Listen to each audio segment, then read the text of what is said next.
Hello friends, अस्सलाम वालेकुम and welcome to reality stories. दोस्तों, नेपाल अपने पहाड़ों की वजह से जाना जाता है। दुनिया का ऊंचा तरीन पहाड़ माउंट एवरेस्ट भी नेपाल में है। नेपाल की आबादी 3 करोड़ के करीब है। ये एक जमहूरी मुल्क है, लेकिन हमेशा से ऐसा नहीं था। 2008 से पहले नेपाल में एक शाही खानदान की हुकूमत थी। यहाँ एक बादशाह था, मलका थी, यानी एक पूरी रॉयल फैमिली थी। इनको शाह डायनेस्टी भी कहा जाता था। नेपाल में वैसे तो उस वक्त भी एक प्राइम मिनिस्टर था, असेंबली थी, लेकिन ताकत शाही खानदान के पास ही थी। लेकिन 2006 में नेपाल में एहतजाज होना शुरू हो गए कि नेपाल को एक जमहूरी मुल्क बनाया जाए, और तभी 2008 में नेपाल में जमहूरियत आ गई और नेपाल के बादशाह को हटना पड़ा। लेकिन दोस्तों, नेपाल के शाही खानदान के साथ एक ऐसा वाकया जुड़ा है जिसको सुनकर आपको यकीन ही नहीं होगा कि ऐसा भी हो सकता है। 2001 में नेपाल के शाही खानदान को कत्ल कर दिया गया था, इन्हीं के महल में, बादशाह को, मलका को और दूसरे लोगों को। दोस्तों, ये कत्ल करने वाला कोई और नहीं बल्कि इनका अपना बड़ा बेटा यानी रॉयल फैमिली का शहजादा था। लेकिन क्या ये कत्ल वाकई में इसी शहजादे ने किया था या फिर ये सिर्फ इस पर इल्जाम लगाया गया था? ये वीडियो एंड तक देखिएगा, आप हैरान जरूर होंगे। दोस्तों, ये 1 जून 2001 की रात थी। नेपाल का बादशाह किंग बिरेंद्रा, नेपाल की मलका क्वीन ऐश्वर्या और इन दोनों की फैमिली खाना खाकर अपने महल में ही मौजूद थे। इनके महल में एक जगह थी जिसको बिलियर्ड रूम कहा जाता था। ये सब लोग इसी जगह मौजूद थे।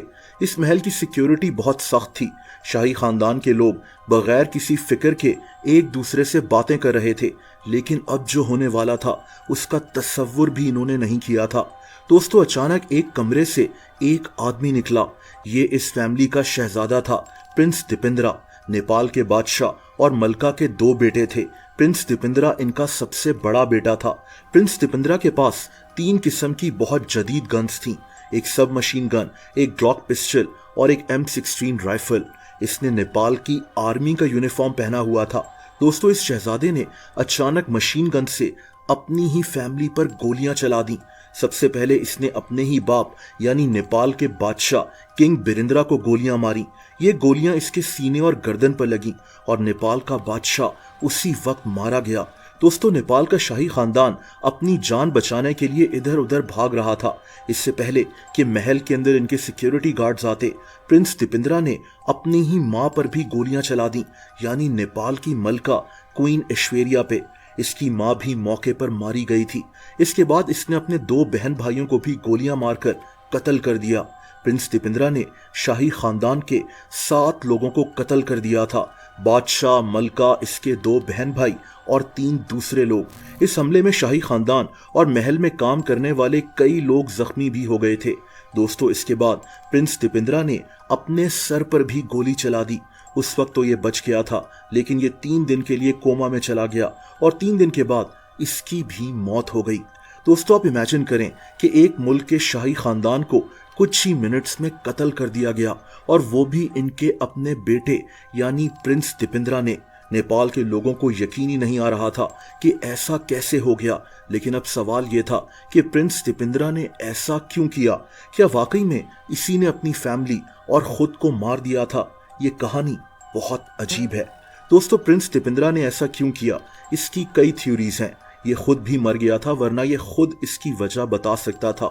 लेकिन एक वजह जो मानी जाती है वो एक लड़की है। इस लड़की का नाम दिव्यानी राणा है। दिव्यानी राणा इंडिया से थी। ये लड़की भी एक ताकतवर और अमीर फैमिली से थी, ग्वालियर फैमिली से। ये भी पहले एक शाही खानदान था। दिव्यानी की फैमिली अब पॉलिटिक्स में भी थी। ये लोग नेपाल के शाही खानदान से भी ज्यादा अमीर थे, यानी दिव्यानी राणा एक अच्छी खासी अमीर और ताकतवर बैकग्राउंड से थी। ये तब की बात है जब प्रिंस दीपेंद्रा यूके में पढ़ाई कर रहा था, ईटन कॉलेज में।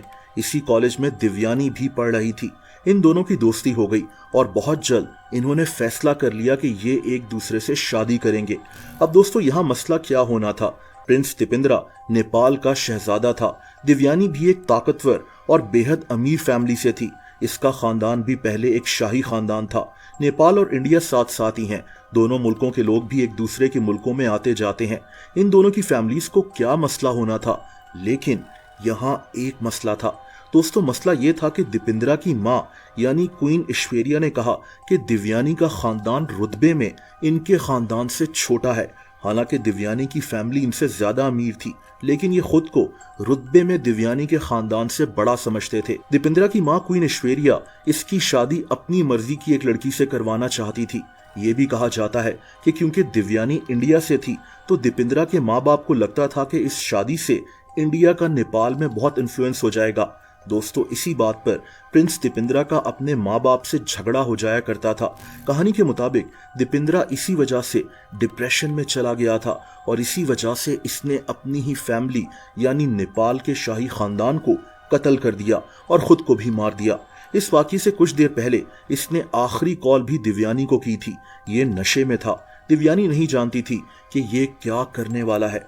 अब दोस्तों कत्ल की ये वजह सिर्फ एक थ्योरी है, ये सच है या झूठ ये दीपेंद्रा ही जानता था, लेकिन ये भी मर चुका था। खैर दूसरी थ्योरी ये है कि नेपाल का बादशाह यानी दीपेंद्रा का बाप नेपाल को एक जमहूरी मुल्क बनाना चाहता था और दीपेंद्रा इस फैसले से खुश नहीं था।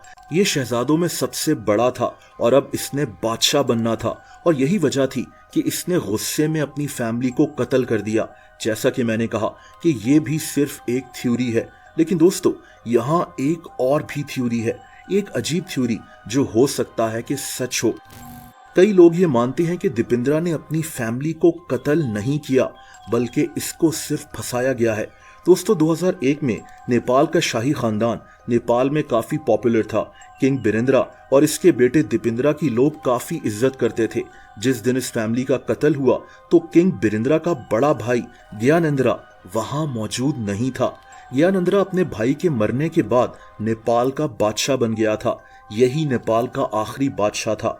अब ये बात बहुत इंपॉर्टेंट है क्योंकि उस रात महल में ज्ञानेंद्रा खुद तो था नहीं, लेकिन इसकी बीवी कोमल, इसका बेटा पारस और इसकी बेटी प्रेरणा वहां मौजूद थे जब ये सारे कत्ल हुए थे। दोस्तों अजीब बात यह थी कि इस वाकये में किंग बिरेंद्रा और इसकी तमाम फैमिली कत्ल हो गई थी, लेकिन ज्ञानेंद्रा की फैमिली में कोई कत्ल नहीं हुआ। इसके बेटे को मामूली चोटें आई थी, इसकी बीवी को गोली लगी थी लेकिन ये भी बच गई थी और इसकी बेटी को कुछ नहीं हुआ था। अब कुछ लोग ये कहते हैं कि ज्ञानेंद्रा ने ही अपने भाई किंग बिरेंद्रा और इसकी फैमिली को कत्ल करवा दिया था ताकि ये नेपाल का बादशाह बन जाए। ये भी कहा जाता है कि इस वाकये में सबसे पहली गोली दरअसल प्रिंस दीपेंद्रा को ही लगी थी, यानी इसने अपनी फैमिली को कत्ल नहीं किया था। कुछ लोग मानते हैं कि इस सारे कत्ल की प्लानिंग ज्ञानेंद्रा के बेटे प्रिंस पारस ने की थी। इसके बाप के बादशाह बनने की एक ही सूरत थी कि किंग बिरेंद्रा और इसके दोनों बेटों को कत्ल कर दिया जाए, और ऐसा ही हुआ।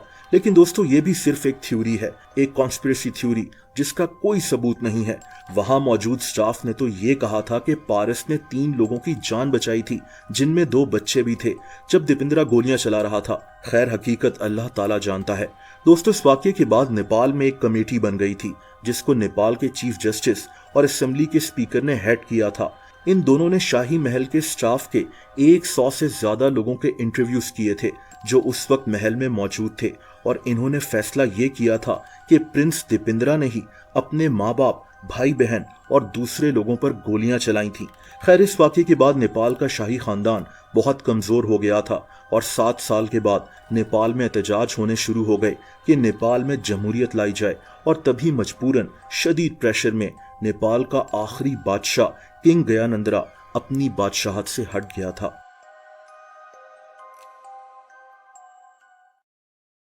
दोस्तों अगर आप मुझे इंस्टाग्राम पर फॉलो करना चाहें तो उसका लिंक नीचे डिस्क्रिप्शन में मौजूद है।